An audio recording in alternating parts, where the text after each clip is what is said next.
दोस्तों स्वागत है आपके अपने YouTube चैनल कॉमर्स दादा में। और आज हम लोग देखने वाले हैं गैर व्यापारिक संस्थाओं के खाते से MCQs, जिसको इंग्लिश में कहते हैं नॉट फॉर प्रॉफिट ऑर्गेनाइजेशंस।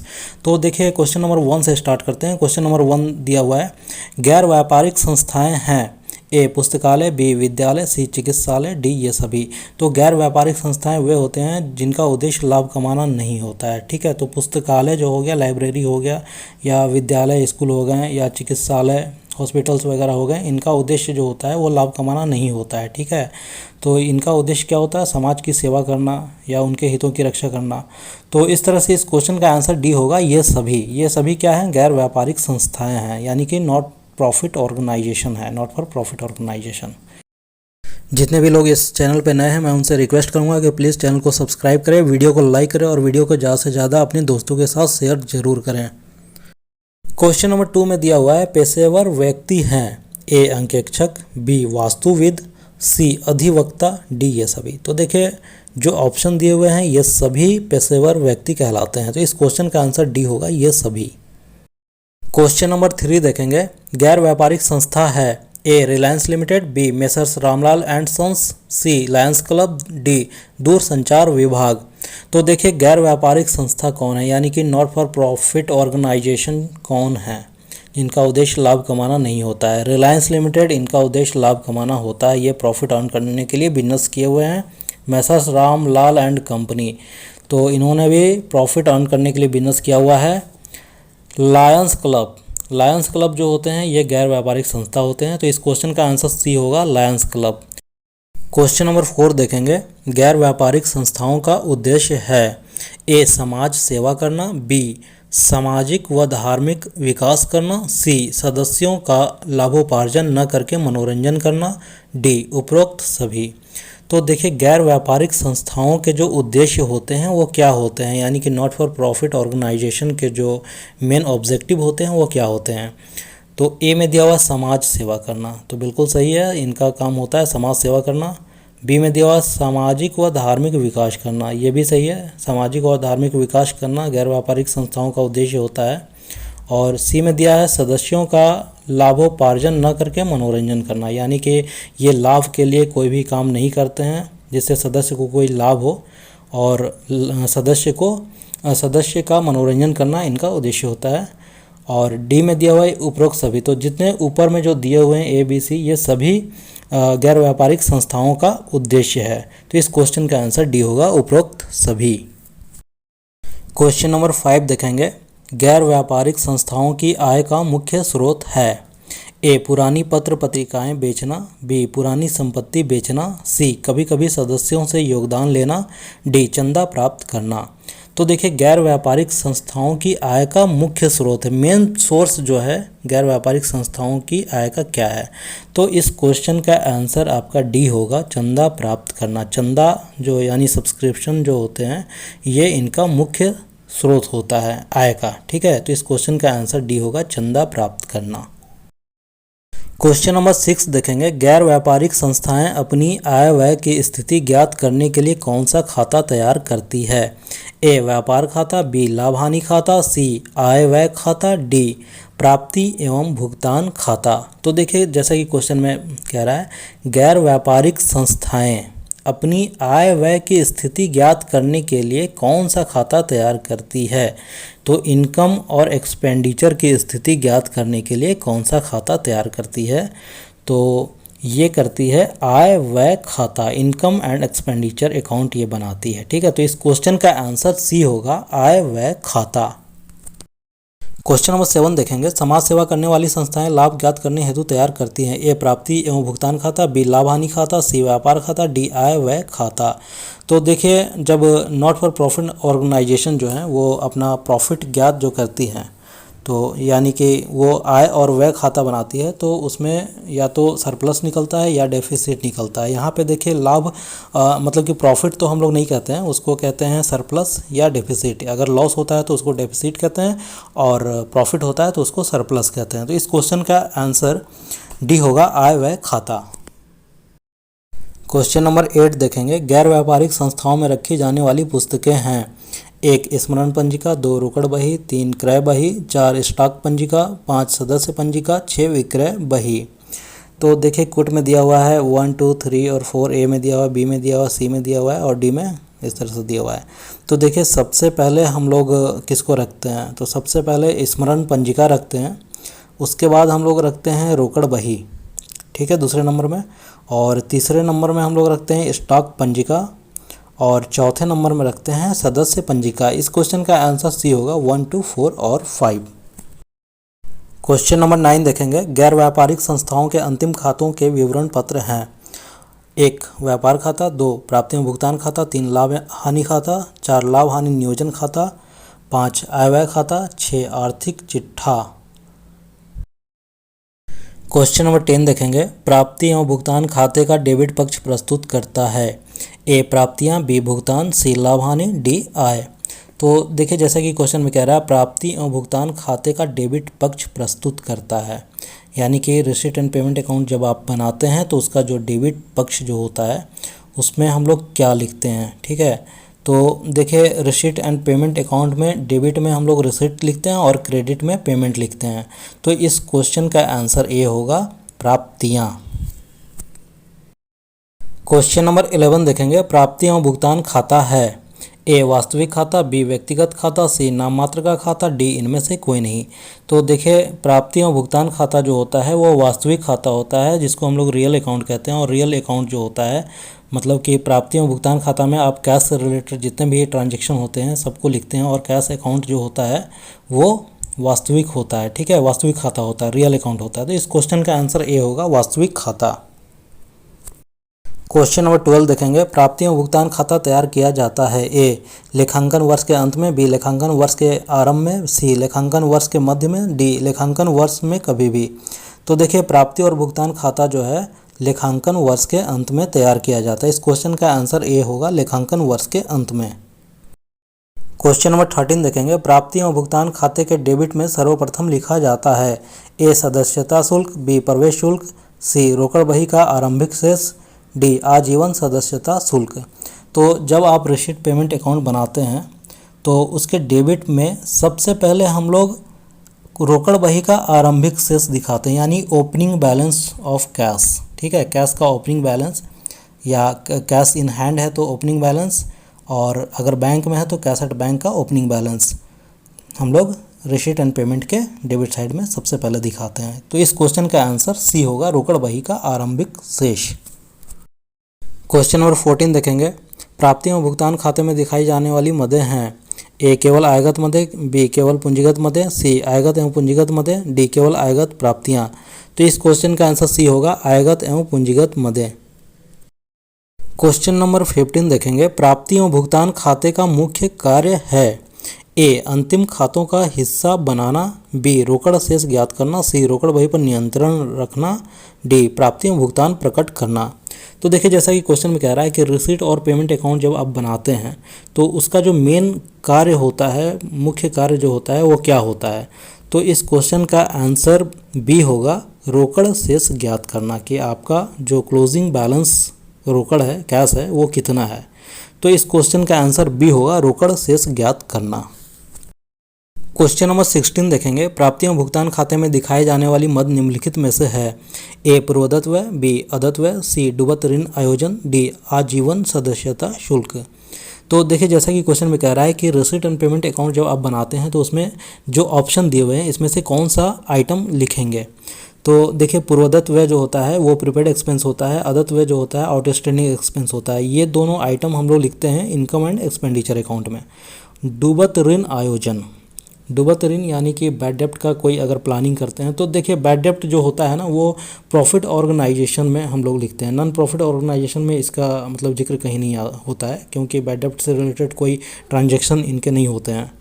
और डी में दिया हुआ आजीवन सदस्यता शुल्क। तो इस क्वेश्चन का आंसर डी होगा आजीवन सदस्यता शुल्क।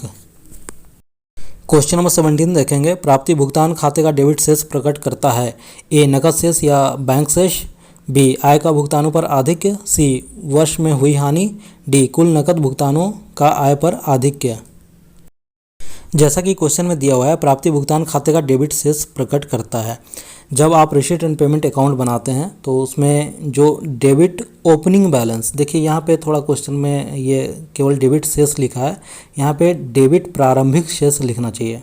तो क्वेश्चन में थोड़ा सा ये है, गलत है, सुधार लीजिएगा।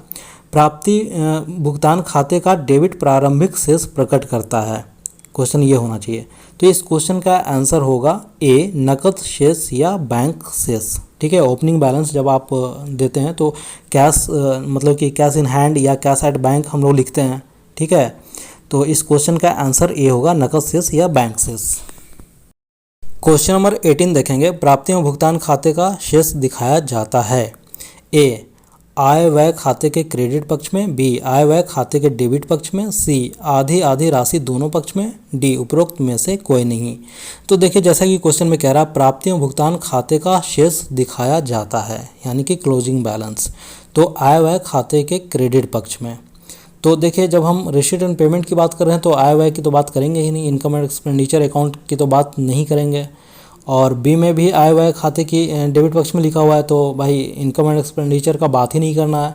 सी में दिया हुआ है आधी आधी राशि दोनों पक्ष में, तो कभी ऐसा होता ही नहीं है, कभी ऐसा हो भी नहीं सकता है। ठीक है, अगर डेबिट का ज़्यादा रहता है तो हम लोग क्रेडिट में लिखते हैं और क्रेडिट का ज़्यादा होता है तो डेबिट में लिखते हैं। तो इस क्वेश्चन का आंसर डी होगा, उपरोक्त में से कोई नहीं। क्वेश्चन नंबर 19 देखेंगे, प्राप्ति एवं भुगतान खाते के डेबिट में आय को दिखाया जाता है जबकि आय व्यय खाते डेबिट में ए, केवल आयगत व्यय दिखाए जाते हैं, बी, प्राप्तियों को दिखाया जाता है, सी, समस्त व्ययों को दिखाया जाता है, डी, केवल पूंजीगत व्यय दिखाए जाते हैं।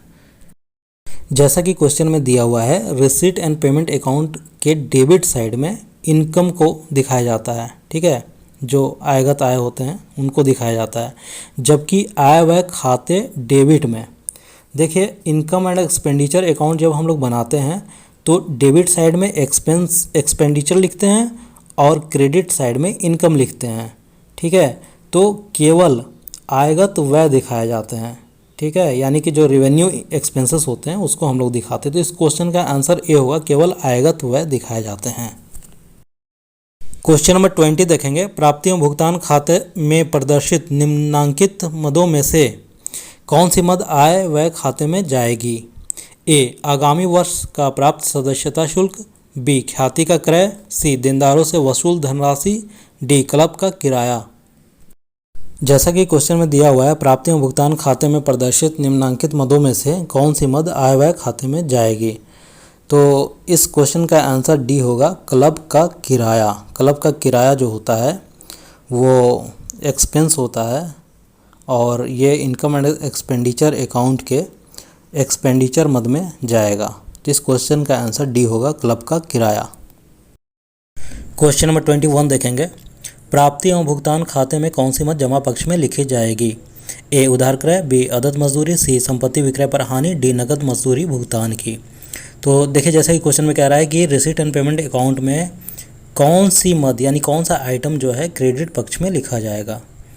तो ए, उधार क्रय। उधार क्रय मतलब कि उधार से रिलेटेड जो होता है वो रिसीट पेमेंट अकाउंट में नहीं आता है। ठीक है, अदद मजदूरी, आउटस्टैंडिंग वेजेस, तो ये अमाउंट जो है ये जाएगा इनकम एंड एक्सपेंडिचर अकाउंट में। सी में दिया हुआ है संपत्ति विक्रय पर हानि। देखिए जो भी हानि मतलब प्रॉफिट या लॉस होता है सेल करने पे, ठीक है, तो ये इनकम एंड एक्सपेंडिचर का हिस्सा होता है, न कि रिसीट एंड पेमेंट का।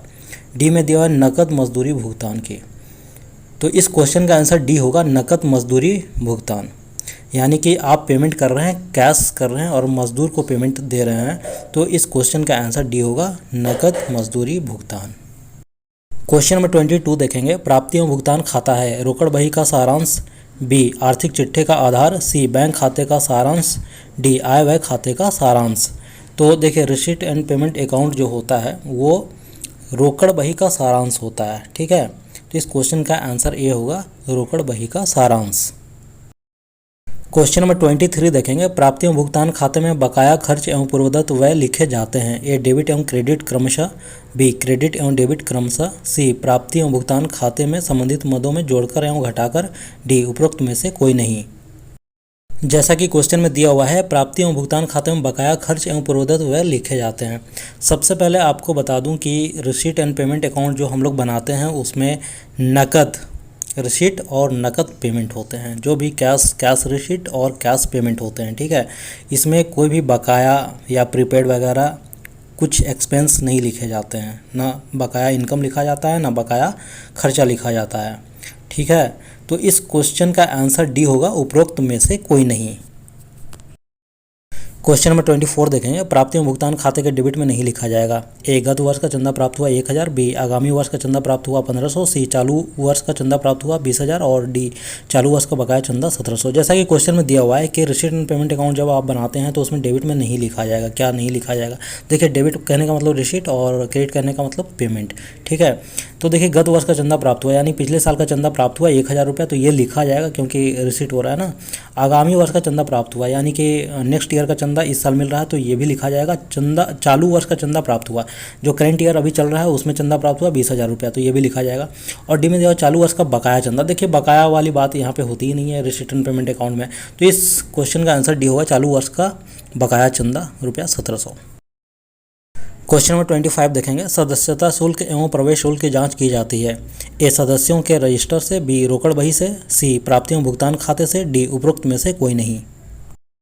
जैसा कि क्वेश्चन में दिया हुआ, सदस्यता शुल्क एवं प्रवेश शुल्क की जांच की जाती है, यानी कि जो भी सदस्य हैं वो अगर प्रवेश लेते हैं तो उसकी जो जांच की जाती है, तो किससे जांच की जाती है? तो इस क्वेश्चन का आंसर ए होगा, सदस्यों के रजिस्टर से। क्वेश्चन नंबर 26 देखेंगे, प्रथम कथन प्राप्तियों भुगतान खाता रोकड़ बही का संक्षिप्त रूप है। द्वितीय कथन, इसमें समस्त आयगत प्राप्तियां दिखाई जाती हैं। ए, प्रथम कथन सत्य है, द्वितीय कथन इसका सही आधार प्रस्तुत करता है। बी, प्रथम कथन सत्य नहीं है लेकिन द्वितीय कथन आंशिक सही है। सी, प्रथम कथन सत्य है लेकिन द्वितीय कथन इसकी सही व्याख्या नहीं करता है। डी, दोनों कथन असत्य हैं। तो देखिए, जैसा कि क्वेश्चन में दिया हुआ है, प्रथम कथन में दिया हुआ है कि रिसीट एंड पेमेंट अकाउंट जो है रोकड़ बही का एक संक्षिप्त रूप है, ये कथन तो सही है। द्वितीय कथन में बोला गया है कि इसमें समस्त आयगत प्राप्तियां दिखाई जाती है। देखिए, कथन दोनों सही है, ठीक है। अब आप ये देखिए कि दोनों कथन सत्य है, ऐसा कोई ऑप्शन तो नहीं दिख रहा है इसमें, तो ऐसा कोई ऑप्शन आपको नहीं दिख रहा होगा, ठीक है। ए में दिया हुआ है प्रथम कथन सत्य, द्वितीय कथन इसका सही आधार प्रस्तुत करता है। देखिए, इसका आधार ये प्रस्तुत नहीं करता है, ठीक है। बी में दिया हुआ है प्रथम कथन सत्य नहीं है, तो प्रथम कथन सत्य तो है, इसलिए बी नहीं होगा। सी में दिया हुआ है प्रथम कथन सत्य लेकिन द्वितीय कथन इसकी सही व्याख्या नहीं करता है। इस क्वेश्चन का आंसर सी होगा, प्रथम कथन सत्य लेकिन द्वितीय कथन इसकी सही व्याख्या नहीं करता है। क्वेश्चन नंबर 27 देखेंगे, प्रथम कथन आजीवन सदस्यता शुल्क को पूंजीगत किया जाता है। द्वितीय कथन सदस्य जीवन में एक बार यह शुल्क देता है। ए, प्रथम कथन सत्य है किंतु द्वितीय कथन इसका सही स्पष्टीकरण नहीं है। बी, दोनों कथन सत्य हैं। सी, प्रथम कथन सत्य है किंतु कथन द्वितीय इसका सही स्पष्टीकरण है। डी, दोनों कथन असत्य है। तो देखिए, जैसा कि क्वेश्चन में दिया हुआ है, प्रथम कथन आजीवन सदस्यता शुल्क को पूंजीगत किया जाता है, यानी आजीवन सदस्यता शुल्क जो है एक बार ही दिया जाता है, वन टाइम पेमेंट होता है, इसलिए इसको कैपिटलाइज किया जाता है। और द्वितीय कथन में दिया हुआ है सदस्य जीवन में एक बार यह शुल्क देता है, तो सही बात है, यह वन टाइम पेमेंट होता है। तो ए में देखिए, प्रथम कथन सत्य है किंतु द्वितीय कथन इसका सही स्पष्टीकरण नहीं है, ये नहीं होगा। प्रथम कथन तो सत्य है बट द्वितीय कथन जो है इसका सही स्पष्टीकरण दे रहा है, तो देखिए दोनों कथन सत्य हैं। सी में दिया हुआ प्रथम कथन सत्य किंतु कथन द्वितीय इसका सही स्पष्टीकरण, इस क्वेश्चन का आंसर सी होगा, प्रथम कथन सत्य किंतु द्वितीय कथन इसका सही स्पष्टीकरण है। क्वेश्चन नंबर 28 देखेंगे, गैर व्यापारिक संस्थाओं के अंतिम खाते में रोकड़ बही का अंतिम शेष अंकित किया जाता है। ए, केवल प्राप्ति एवं भुगतान खाते में। बी, केवल आर्थिक चिट्ठे में। सी, आय व्यय खाते के आय पक्ष में। डी, प्राप्ति एवं भुगतान खाते तथा आर्थिक चिट्ठे में। जैसा कि क्वेश्चन में दिया हुआ है कि नॉन प्रॉफिट ऑर्गेनाइजेशन के अंतिम खाते फाइनल अकाउंट जब आप बनाते हैं तो उसमें रोकड़ बही का अंतिम शेष यानी कि कैश बुक जब आप बनाते हैं तो उसका जो क्लोजिंग बैलेंस बचता है तो उसको अंकित किया जाता है। कहाँ कहाँ अंकित किया जाता है? तो देखिए, ऑप्शन में लिखा है केवल प्राप्ति एवं भुगतान खाते में, तो केवल रिसीट एंड पेमेंट अकाउंट में नहीं होगा। बी, केवल आर्थिक चिट्ठे में, केवल बैलेंस शीट में भी मतलब ऐसा नहीं है। सी, आय व्यय खाते के आय पक्ष में, इनकम एंड एक्सपेंडिचर में तो हम लोग दिखाएंगे ही नहीं। डी में दिया प्राप्ति एवं भुगतान खाते तथा आर्थिक चिट्ठे में, तो इस क्वेश्चन का आंसर डी होगा, प्राप्ति एवं भुगतान खाते यानी कि रिसीट एंड पेमेंट अकाउंट में जो क्लोजिंग बैलेंस होता है वो कैश शो करते हैं। उसके बाद आर्थिक चिट्ठे में एसेट साइड में हम लोग करंट एसेट में कैश एट हैंड या कैश इन बैंक हम लोग दिखाते हैं, तो इस क्वेश्चन का आंसर डी होगा। क्वेश्चन नंबर 29 देखेंगे, रोकड़ बही का अंतिम शेष लिखा जाता है। ए, प्राप्ति भुगतान खाते के डेबिट में। बी, प्राप्ति भुगतान के क्रेडिट में। सी, आय व्यय खाते के डेबिट में। डी, उपरोक्त में से कोई नहीं। जैसा कि क्वेश्चन में दिया हुआ है, रोकड़ बही का अंतिम शेष लिखा जाता है। जब आप कैश बुक बनाते हैं तो उसका जो क्लोजिंग बैलेंस होता है उसको आप कहाँ लिखते हैं? तो देखिए ऑप्शन में दिया हुआ है प्राप्ति भुगतान खाते के डेबिट में, तो डेबिट में हम लोग ओपनिंग बैलेंस दिखाते हैं। बी में दिया हुआ है प्राप्ति भुगतान के क्रेडिट में, तो हम लोग क्या करते हैं कि क्रेडिट में क्लोजिंग बैलेंस शो करते हैं। ठीक है, तो इस क्वेश्चन का आंसर बी होगा, प्राप्ति भुगतान के क्रेडिट में। क्वेश्चन नंबर 30 देखेंगे, संपत्तियों पर ह्रास दिखाया जाता है। ए आय व्यय खाते के डेबिट में, बी प्राप्ति में भुगतान खाते के क्रेडिट में, सी प्राप्ति में भुगतान खाते के डेबिट में, डी आय व्यय खाते के क्रेडिट में। जैसा कि क्वेश्चन में दिया हुआ है संपत्तियों पर ह्रास दिखाया जाता है, तो जब एसेट पे डेप्रिसिएशन चार्ज होता है तो उसको हम लोग कहाँ दिखाते हैं? तो देखिए आय व्यय खाते के डेबिट में। तो आय व्यय खाता जब हम इनकम एंड एक्सपेंडिचर अकाउंट बनाते हैं तो पहले हम लोग एक्सपेंडिचर लिखते हैं फिर इनकम लिखते हैं। ठीक है, तो इस क्वेश्चन का आंसर ए होगा, आय व्यय खाते के डेबिट में, यानी कि एक्सपेंसेस साइड में हम लोग दिखाते हैं। क्वेश्चन नंबर 31 देखेंगे, रोटरी क्लब के दैनिक व्यवहारों का लिखा होगा। ए रोकड़ बही स्मरण बही में, बी प्राप्ति में भुगतान खाते में, सी आय व्यय खाते में, डी उपरोक्त में से कोई नहीं। तो इस क्वेश्चन का आंसर ए होगा, रोकड़ बही एवं स्मरण बही में। क्वेश्चन नंबर 32 देखेंगे, पुस्तकालय की पुरानी पुस्तकों की बिक्री प्रकट की जाएगी। ए प्राप्ति भुगतान खाते के डेबिट में, बी आय व्यय खाते के क्रेडिट में, सी संपत्ति खाते के डेबिट में, डी उपरोक्त में से कोई नहीं। जैसा कि क्वेश्चन में कह रहा है कि पुस्तकालय की पुरानी पुस्तकों की बिक्री प्रकट की जाएगी, यानी कि पुस्तकालय में जो पुरानी पुस्तक हैं जो फट गई है या ख़राब हो चुकी है उसकी जो बिक्री की जाएगी और वो बिक्री से जो प्रॉफिट होगी, ठीक है, तो उसकी एंट्री हम लोग कहाँ करेंगे? तो इस क्वेश्चन का आंसर बी होगा, आय व्यय खाते के क्रेडिट में। देखिए इनकम एंड एक्सपेंडिचर अकाउंट आप बनाते हैं तो डेबिट साइड में एक्सपेंडिचर लिखते हैं और क्रेडिट साइड में क्या करते हैं? इनकम लिखते हैं। तो आपको क्या हो रहा है कि बुक या पुस्तक को बेचने से प्रॉफिट हो रहा है, तो वो जो प्रॉफिट होगा उसको हम लोग आय व्यय खाते के क्रेडिट में लिखेंगे। इस क्वेश्चन का आंसर बी होगा। क्वेश्चन नंबर 33 देखेंगे, आय व्यय खाते के संदर्भ में व्यय पर आय का अधिक कहलाता है। ए शुद्ध लाभ, बी बचत या अतिरिक्त, सी सकल लाभ, डी इनमें से कोई नहीं। जैसा कि क्वेश्चन में दिया हुआ है आय व्यय खाते के संदर्भ में व्यय पर आय का अधिक, यानी कि इनकम ओवर एक्सपेंडिचर। ठीक है, तो इनकम ओवर एक्सपेंडिचर होता है तो क्या होता है? सरप्लस होता है। ठीक है, तो इस क्वेश्चन का आंसर बी होगा, बचत या अतिरिक्त। क्वेश्चन नंबर 34 देखेंगे, आय व्यय खाते के संदर्भ में आय पर व्ययों व हानियों के अधिक को कहा जाता है। ए सकल हानि, बी शुद्ध हानि, सी कमी, डी इनमें से कोई नहीं। जैसा कि क्वेश्चन में दिया हुआ है इनकम एंड एक्सपेंडिचर अकाउंट आप जब बनाते हैं तो उसमें क्या होता है कि इनकम का अमाउंट कम होता है और एक्सपेंडिचर का अमाउंट ज़्यादा होता है। तो उस समय क्या होता है? उस समय कमी होता है। ठीक है, जब आपका एक्सपेंडिचर ज़्यादा हो जाएगा और इनकम कम होगा तो डेफिसिट जिसको हम लोग कहते हैं। तो इस क्वेश्चन का आंसर सी होगा, कमी। क्वेश्चन नंबर 35 देखेंगे, आय व्यय खाते की प्रकृति है। वास्तविक खाता, नाममात्र खाता, व्यक्तिगत खाता, डी ये सभी। तो देखिए जैसे कि क्वेश्चन में कह रहा है कि आय व्यय खाते यानी कि इनकम एंड एक्सपेंडिचर अकाउंट जो है इसका नेचर क्या है? तो इस क्वेश्चन का आंसर बी होगा, नाम मात्र का खाता, यानी नॉमिनल अकाउंट होता है ये। जैसे प्रॉफिट एंड लॉस अकाउंट होता है बिल्कुल उसी तरह इनकम एंड एक्सपेंडिचर अकाउंट होता है। तो इस क्वेश्चन का आंसर बी होगा, नाम मात्र का खाता। क्वेश्चन नंबर 36 देखेंगे, पूंजीगत मदे आय व्यय खाते में दिखाई जाती है। ए समायोजन की भांति, बी आय पक्ष में, सी व्यय पक्ष में, डी इनमें से कोई नहीं। तो देखिए जैसा कि क्वेश्चन में दिया हुआ है पूंजीगत मदे यानी कि जो कैपिटल वाले जो खर्चे होते हैं तो उसको हम लोग बैलेंस शीट में दिखाते हैं। ठीक है, या कैपिटल इनकम हो गया या कैपिटल एक्सपेंडिचर हो गया, तो इसको हम लोग बैलेंस शीट में दिखाते हैं। तो इस क्वेश्चन का आंसर डी होगा, इनमें से कोई नहीं। क्वेश्चन नंबर 37 देखेंगे, आय व्यय खाता आदि के प्रकट करता है जबकि ए क्रेडिट पक्ष का योग डेबिट पक्ष के योग से अधिक हो, बी डेबिट एवं क्रेडिट दोनों पक्षों का योग समान हो, सी डेबिट पक्ष का योग क्रेडिट पक्ष के योग से अधिक हो, डी उपरोक्त में से कोई नहीं। तो देखिए जैसा कि क्वेश्चन में कह रहा है कि इनकम एंड एक्सपेंडिचर अकाउंट में अधिक के प्रकट यानी सरप्लस जो प्रकट करता है, तो जब आप इनकम एंड एक्सपेंडिचर अकाउंट बनाते हैं तो डेबिट में आप एक्सपेंडिचर लिखते हैं और क्रेडिट में इनकम लिखते हैं, और इनकम का साइड जब ज़्यादा होता है तो उस समय क्या होता है? सरप्लस होता है। तो इनकम यानी क्रेडिट साइड। तो इसमें देखिए ऑप्शन में दिया हुआ है क्रेडिट पक्ष का योग डेबिट पक्ष के योग से अधिक होता है। तो इस क्वेश्चन का आंसर ए होगा, जब क्रेडिट पक्ष का योग डेबिट पक्ष के योग से अधिक होगा तभी सरप्लस होगा। ठीक है, यानी कि इनकम ओवर एक्सपेंडिचर। तो इस क्वेश्चन का आंसर ए होगा।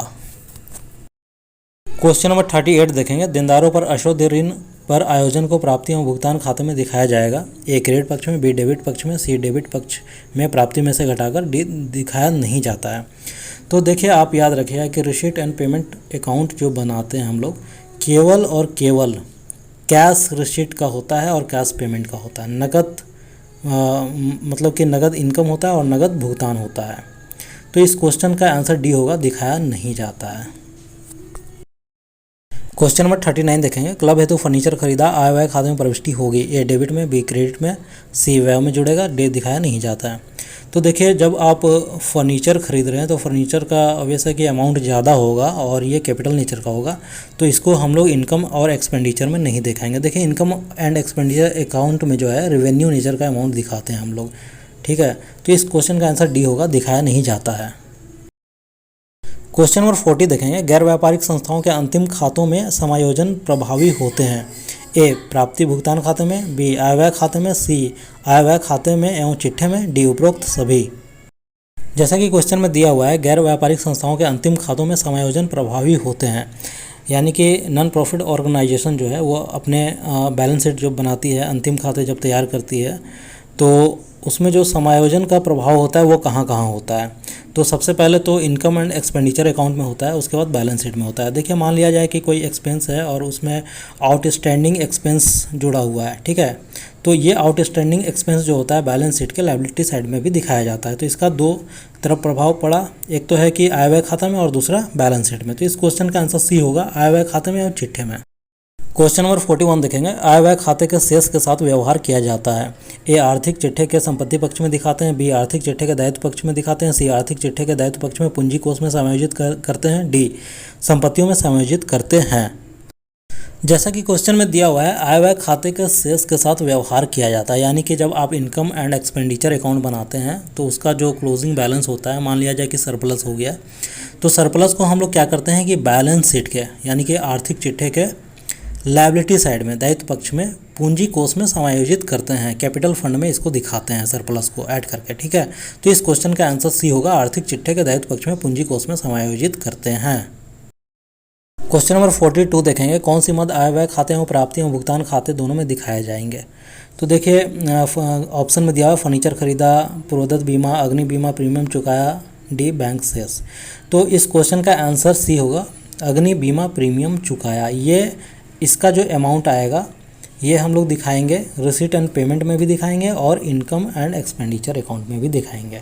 तो इस क्वेश्चन का आंसर सी होगा। क्वेश्चन नंबर 43 देखेंगे। गैर व्यापारिक संगठन की पूंजी कोष की राशि होती है। ए संपत्तियां माइनस दायित्व, बी दायित्व माइनस संपत्तियां, सी आय माइनस व्यय, डी प्राप्ति माइनस भुगतान। तो इस क्वेश्चन का आंसर ए होगा, एसेट माइनस लायबिलिटी, यानी संपत्तियां माइनस दायित्व। क्वेश्चन नंबर 44 देखेंगे। आदर्श स्कूल का आय व्यय खाता डेबिट होगा। ए परीक्षा हेतु उत्तर पुस्तिकाओं का क्रय, बी शिक्षण शुल्क, सी पारितोषिक कोष से पारितोषिक का वितरण, डी छात्रों से वसूला गया अर्थदंड। तो देखिए इस क्वेश्चन का आंसर ए होगा, परीक्षा हेतु उत्तर पुस्तिकाओं का क्रय। आदर्श स्कूल का आय व्यय खाता डेबिट होगा। जब इनकम एंड एक्सपेंडिचर अकाउंट आप बनाते हैं तो डेबिट साइड में आप एक्सपेंडिचर लिखते हैं और क्रेडिट साइड में इनकम लिखते हैं। तो परीक्षा हेतु उत्तर पुस्तिकाओं का क्रय, यानी कि आप जब क्रय किए तो वो क्या हुआ, खर्चा हुआ, ठीक है। तो इस क्वेश्चन का आंसर ए होगा, परीक्षा हेतु उत्तर पुस्तिकाओं का क्रय।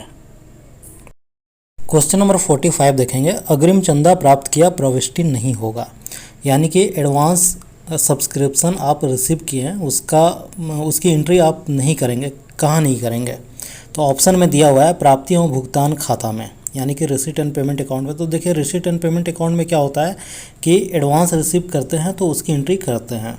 बी में है आय व्यय खाता में, तो इस क्वेश्चन का आंसर बी होगा, आय व्यय खाता में, यानी कि इनकम एंड एक्सपेंडिचर अकाउंट में इस अमाउंट को हम नहीं शो करते हैं। क्वेश्चन नंबर 46 देखेंगे। रोटरी क्लब के आर्थिक चिट्ठे में निम्नलिखित में से कौन सा चंदा नहीं लिखा जाएगा। ए आगामी वर्ष का चंदा, बी चालू वर्ष का चंदा, सी चालू वर्ष का बकाया चंदा, डी उपरोक्त में से कोई नहीं। तो इस क्वेश्चन का आंसर आप लोगों को देना है कि जो ऑप्शन दिए हुए हैं इसमें से कौन सा ऑप्शन सही होगा। क्वेश्चन नंबर 47 देखेंगे, निम्नलिखित में से कौन सी मद आय व्यय खाते में प्रविष्टि नहीं होगी? ए पुरानी पत्र पत्रिकाओं का विक्रय, बी फर्नीचर के विक्रय पर हानि, सी वेतन भुगतान, डी कार्यालय संपत्तियों का विक्रय। देखिए जैसा कि क्वेश्चन में दिया हुआ है कि इनकम एंड एक्सपेंडिचर अकाउंट आप जब बनाते हैं तो जो ऑप्शन दिए हुए हैं इसमें से कौन सा ऑप्शन जो है इसमें एंट्री हम लोग नहीं करेंगे। तो देखिए पुरानी पत्र पत्रिकाओं का विक्रय यानी कि जो ओल्ड पेपर्स होते हैं उसका जो सेल होता है उससे जो प्रॉफिट होता है उसको हम लोग इनकम एंड एक्सपेंडिचर अकाउंट में शो करते हैं, ठीक है। बी में दिया फर्नीचर के विक्रय पर हानि यानी कि फर्नीचर को आप सेल करते हैं और उस पर जो हानि होता है उसकी भी एंट्री आप इनकम एंड एक्सपेंडिचर अकाउंट में करते हैं। सी में दिया हुआ वेतन भुगतान, ठीक है, यानी कि इसका पेमेंट आप कर रहे हैं तो कैश में कर रहे हैं तो इसकी एंट्री हम लोग कहाँ करेंगे? रिसीट एंड पेमेंट अकाउंट में करेंगे। तो इस क्वेश्चन का आंसर सी होगा, वेतन भुगतान। क्वेश्चन नंबर 48 देखेंगे, चालू वर्ष में प्राप्त अग्रिम चंदा प्रविष्टि किया जाता है। ए आय व्यय खाते के आय पक्ष में, बी प्राप्ति भुगतान खाते के नाम पक्ष में, सी प्राप्ति भुगतान खाते के डेबिट पक्ष व आर्थिक चिट्ठे में, डी आय व्यय खाते एवं आर्थिक चिट्ठे में। तो देखिए जैसा कि क्वेश्चन में दिया हुआ है चालू वर्ष में यानी कि करंट ईयर आपका जो मतलब कि चल रहा है, करंट पीरियड चल रहा है, उसमें आप नेक्स्ट ईयर का यानी कि अगले साल का पैसा आपको अभी मिल रहा है चंदा के रूप में, ठीक है, तो उसकी एंट्री आप कहाँ करेंगे? तो इस क्वेश्चन का आंसर सी होगा, रिसीट एंड पेमेंट अकाउंट के डेबिट पक्ष में। जब आप रिसीट एंड पेमेंट अकाउंट बनाते हैं तो डेबिट पक्ष में हम लोग क्या लिखते हैं? रिसीट लिखते हैं और क्रेडिट पक्ष में पेमेंट लिखते हैं। तो रिसीट में हम लोग लिखेंगे उसका यानी कि नेक्स्ट ईयर का पैसा अभी आ जा रहा है तो हम लोग रिसीट में लिखेंगे, ठीक है, और इसका अमाउंट फिर हम लोग ले जाएंगे कहाँ? बैलेंस शीट में, आर्थिक चिट्ठे में, एसेट साइड में। तो इस क्वेश्चन का आंसर सी होगा, प्राप्ति एवं भुगतान खाते के डेबिट पक्ष व आर्थिक चिट्ठे में। क्वेश्चन नंबर 49 देखेंगे, गैर व्यापारिक संस्था लाभ हानि ज्ञात करने हेतु तैयार करती है। ए व्यापार खाता, बी लाभ हानि नियोजन खाता, सी आय व्यय खाता, डी निर्माणी खाता। तो देखिए नॉन प्रॉफिट ऑर्गेनाइजेशन जो होती है वो प्रॉफिट ज्ञात करने के लिए क्या करती है? आय व्यय खाता बनाती है, इनकम एंड एक्सपेंडिचर अकाउंट बनाती है। इस क्वेश्चन का आंसर सी होगा, आय व्यय खाता। क्वेश्चन नंबर 50 देखेंगे, चालू वर्ष का बकाया चंदा प्रविष्ट होगा। ए प्राप्तियों भुगतान खाते में, बी आय व्यय खाते में, सी आय व्यय खाते और आर्थिक चिट्ठे में, डी प्राप्तियों भुगतान खाते और आर्थिक चिट्ठे में। तो देखिए चालू वर्ष का बकाया चंदा यानी कि जो अमाउंट बाकी है तो बाकी का जो अमाउंट होता है वो हम लोग इनकम एंड एक्सपेंडिचर अकाउंट में दिखाते हैं और इसका इफेक्ट बैलेंस शीट में भी पड़ता है, ठीक है, बैलेंस शीट में भी होता है। तो इस क्वेश्चन का आंसर सी होगा, आय व्यय खाते और आर्थिक चिट्ठे में।